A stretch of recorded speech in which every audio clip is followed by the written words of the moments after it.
should be with us today. You should not have to mourn. You should never have had to mourn in order for our nation to feel your pain and to understand what is wrong and to agree that something must be done. I know it is a particularly difficult day for the Floyd family. 2 years ago today, a brother, a son, a father was taken from you. We will never forget what happened that day. The eyes of the world, literally, were on what happened that day. And collectively, we remain horrified by what we witnessed. And we are here today in memory of George Floyd and all those we have lost to take action. The law enforcement officers of our nation, well, they swear an oath to protect and to serve. And the vast majority do so honorably. Yet we know, too often, when there is a use of biased policing and excessive force, when that occurs, it too often is not met with accountability. Denying equal justice, not just to individuals, but to whole communities, and therefore to our nation as a whole. Trust between law enforcement and the communities they serve is critical to ensuring public safety. And as many of you know, this is an issue I have worked on personally since my first days as an elected district attorney and as California's Attorney General. As a United States Senator, I, together with Senator Cory Book, Congresswoman Karen Bass, introduced legislation to advance much-needed reforms. That legislation would have ensured greater transparency and increased accountability.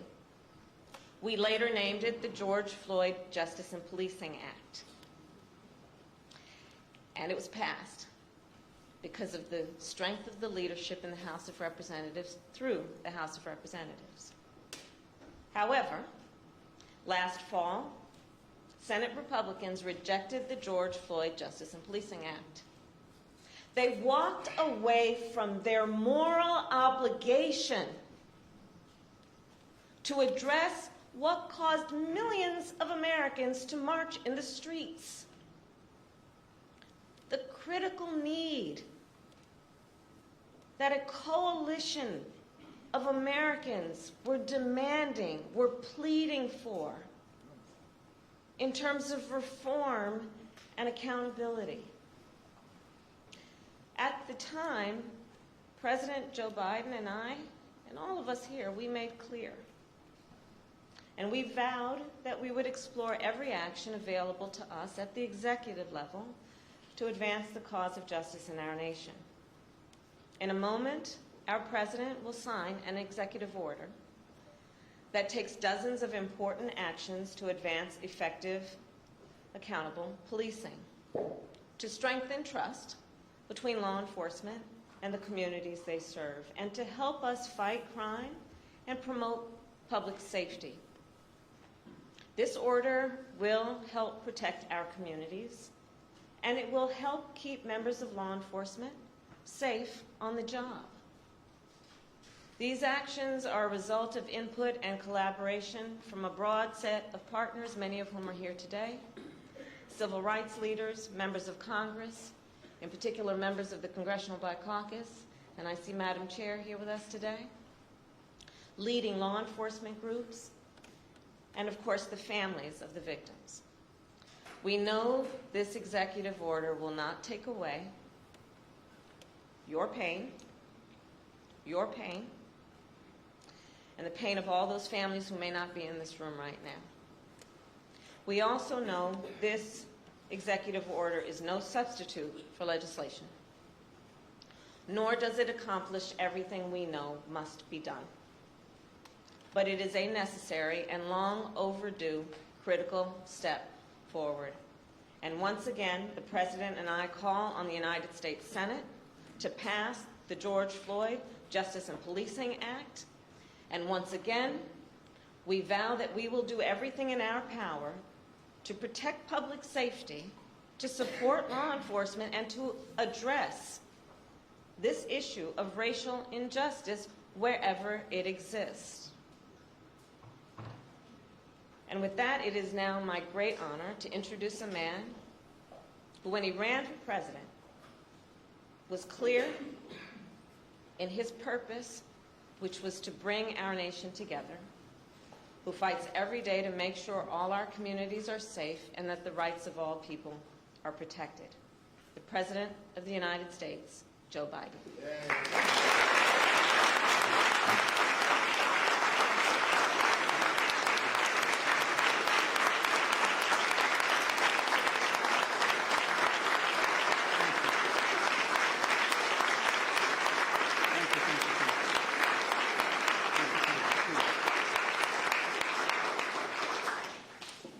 Thank you all. Vice President Harris, before we begin, let me say a few words about what happened in Uvalde, Texas, elementary school. Since I spoke last night, the confirmed death toll has tragically climbed, including another teacher and three more students. Jill and I will be traveling to Texas in the coming days to meet with the families and let them know we have a sense, just a sense of their pain, and hopefully bring some little comfort to the community in shock, in grief, and in trauma. As a nation, I think we all must be there for them, everyone. And we must ask, when in God's name will we do what needs to be done to, if not completely stop, fundamentally change the amount of the carnage that goes on in this country? To state the obvious, and Corey and a lot of other people here, I'm sick and tired. I'm just sick and tired of what's going on and continues to go on. I spent my career as chairman of the Judiciary Committee and as vice president working for common sense gun reforms. As I said, as a senator and a vice president. While they clearly will not prevent every tragedy, we know certain ones will have significant impact and have no negative impact on the Second Amendment. The Second Amendment is not absolute. When it was passed, you couldn't own a cannon. You couldn't own certain kinds of weapons. It's just always been limitations. But guess what? These actions we've taken before, they saved lives, and they can do it again. The idea that an 18-year-old can walk into a store and buy weapons of war designed and marketed to kill is, I think, just wrong. It just violates common sense. Even the manufacturer, the inventor of that weapon, thought that as well. You know, where's the backbone? Where's the courage to stand up to a very powerful lobby? But here's one modest step. The federal agency that measures and ensures that gun laws are enforced and the Second Amendment is abided by, the Bureau of Alcohol, Tobacco, and Firearms Explosives, AFT, has not had a Senate confirmation leader for 7 years because of these disputes. For 7 years, been out without anyone in charge.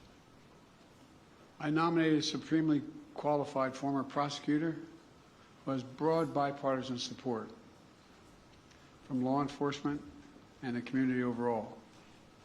His hearing was held earlier today, I should say. The Senate should confirm and without delay, without excuse, send the nomination to my desk. It's time for action. We're here today for the same purpose, to come together and say enough, to act. We must. Vice President Harris and members of the Cabinet, members of the Congress, civil rights leaders, law enforcement officers and officials, distinguished guests, especially the families missing a piece of their soul, including the family sitting in front of me and the beautiful young girl who told me my daddy's going to change history. And he will, honey. He will. They've lost a piece of their soul 2 years ago as well. You know, I know events remembering your loved ones, even though they're met with great reverence, are really hard. Everything's come back as if it was happening yesterday. But in your own ways, you've each of you, whose family's been victimized, have summoned the courage to find purpose through your pain, to stir justice that's been too long dormant, and to give hope while in need of hope yourself. That's why the executive order I'll be signing today is so important in my view. It's a measure of what we can do together to heal the very soul of this nation, to address profound fear and trauma, exhaustion, that particularly Black Americans have experienced for generations, and to channel that private pain and public outrage into a rare mark of progress for years to come. 2 summers ago, in the middle of the pandemic, we saw protests across the nation, the likes of which you hadn't seen since the 1960s. They unified people of every race and generation. Athletes and sports leagues boycotted and postponed games. Companies and workers proclaimed Black Lives Matter. Students staged solidarity walkouts. From Europe to the Middle East to Asia to Australia, people saw their own fight for justice and equality, what we were trying to do. The message is clear. Enough. Just enough. Look, almost a year later.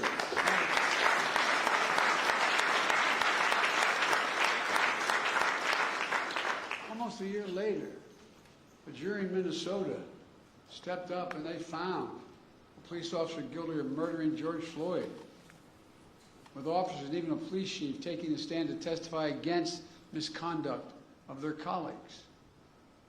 I don't know any good cop who likes a bad cop. But for many people, including many families here, such accountability is all too rare.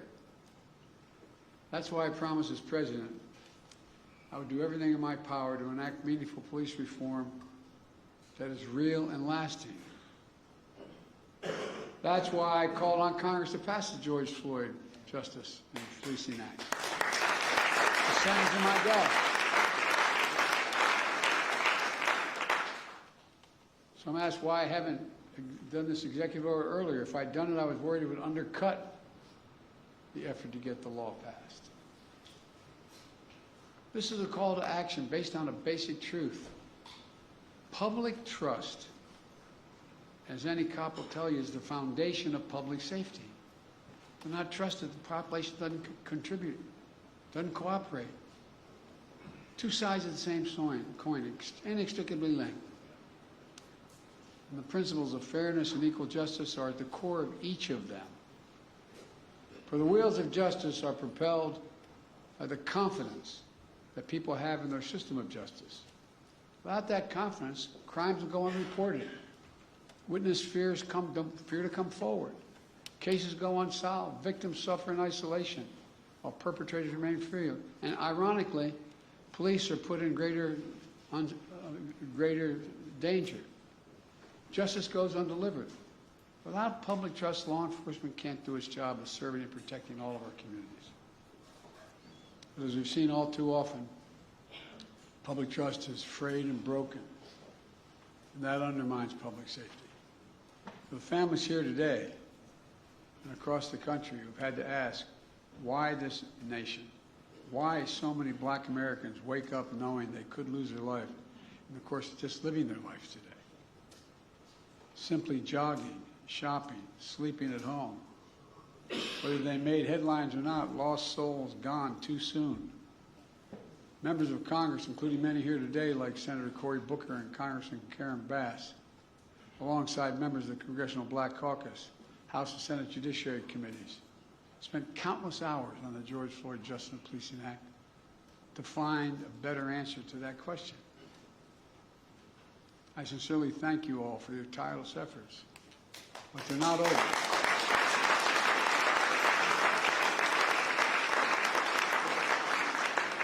The House passed a strong bill.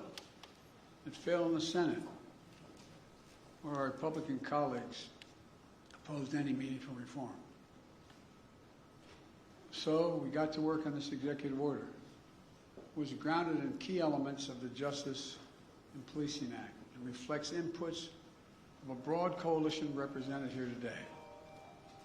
Families courageously shared their perspectives on what happened to their loved ones and what we could do to make sure it doesn't happen to somebody else. Civil rights groups and their leaders of every generation who've given their heart and soul to this work provided critical insights and perspectives. The executive order also benefits from the valuable inputs of law enforcement who put their lives on line every single day to serve. Now let me say, there are those who seek to drive a wedge between law enforcement and the people they serve. Those who peddle the fiction of public trust and public safety are in opposition to one another. We know that's not true, but it occurs. I believe the vast majority of Americans want the same thing: trust, safety, and accountability.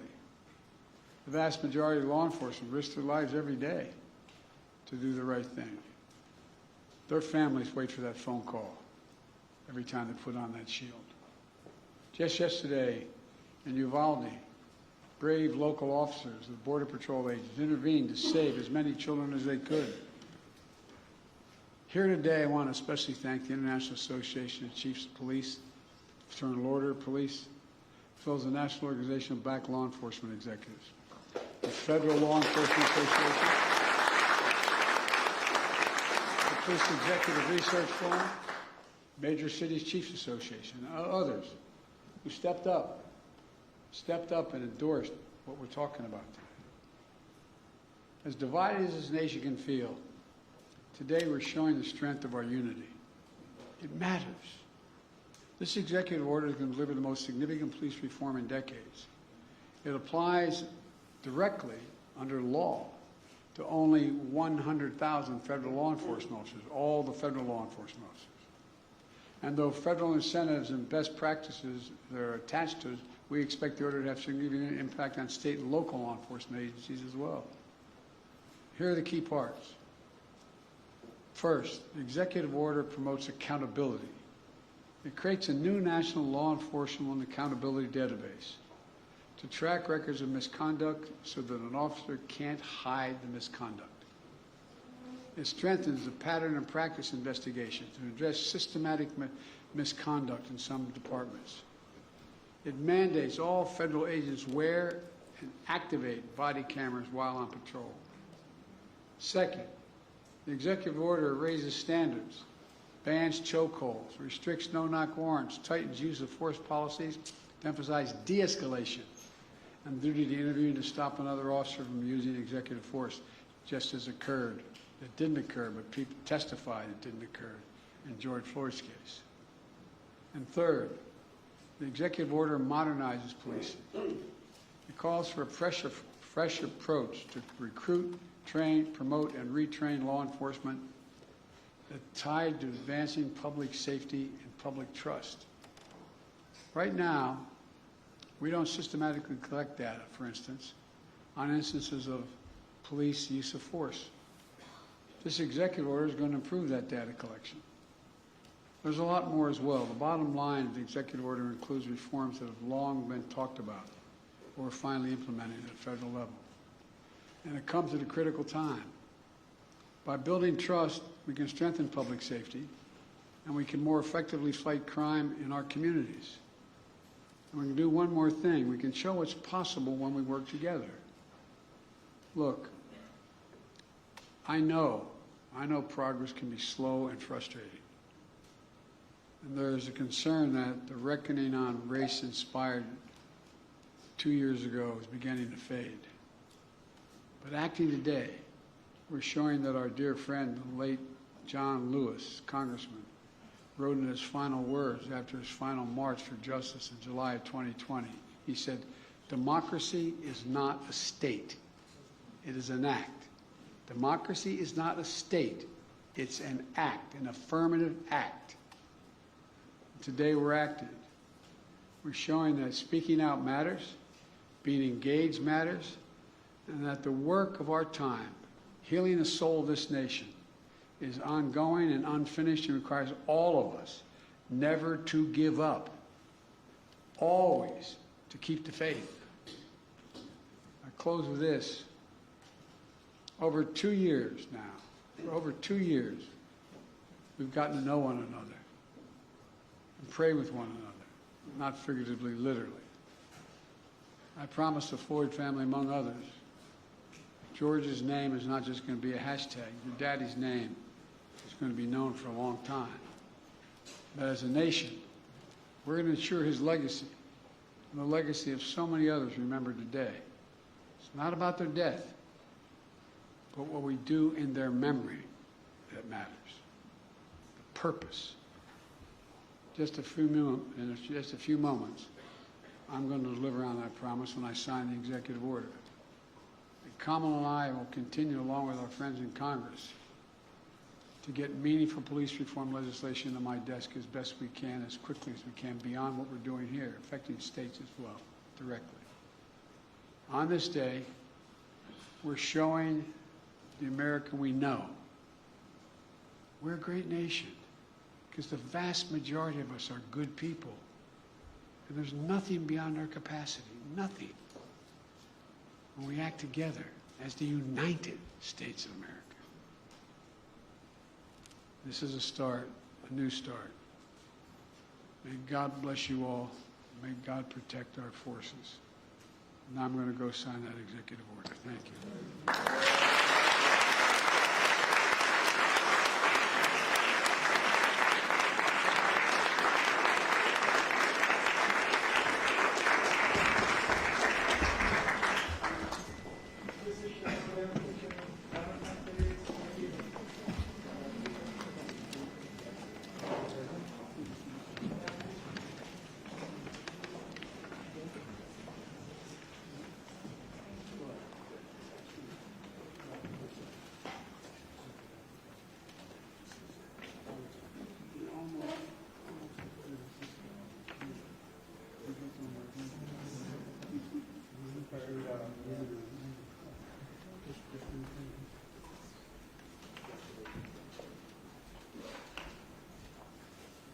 We're about to sign Advancing Executive Accountable Policing and Criminal Justice Practices to Enhance Public Trust and Public Safety.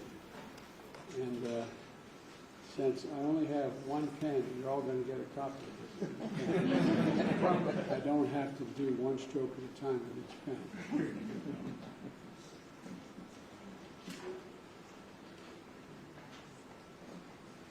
God be praised.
She told me when I saw her, those who were 2 years ago, seriously, pulled me aside and she said, "My daddy changed the world."